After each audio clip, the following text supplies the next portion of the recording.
തെക്കുംകര ഗ്രാമപഞ്ചായത്തും സംസ്ഥാന മൃഗസംരക്ഷണ വകുപ്പും സംയുക്തമായി നടപ്പാക്കുന്ന പേവിഷബാധ നിയന്ത്രണ പദ്ധതി 2024-25 ഭാഗമായി തെരുവു നായ്ക്കളിൽ തീവ്ര പ്രതിരോധ കുത്തിവയ്പ് യജ്ഞത്തിന് തിങ്കളാഴ്ച തുടക്കമായി. തെക്കുംകര ഗ്രാമപഞ്ചായത്ത് ഓഫീസ് പരിസരത്ത് നിന്നാണ് തിങ്കളാഴ്ച രാവിലെ 7 മണിക്ക് വാക്സിനേഷൻ ഡ്രൈവ് ആരംഭിച്ചത്.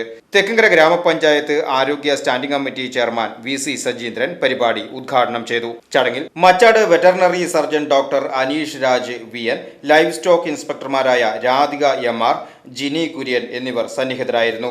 മാർച്ച് 3-4 ദിവസങ്ങളിൽ ട്രെയിനിംഗ് ലഭിച്ച ഡോഗ് ക്യാച്ചേഴ്സിനെ ഉപയോഗപ്പെടുത്തിയാണ് പദ്ധതി നടപ്പാക്കുന്നത്. VCV news, Thekkumkara.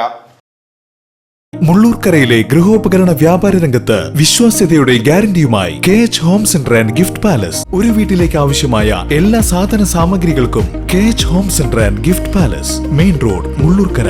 ഫോൺ 9955 40953.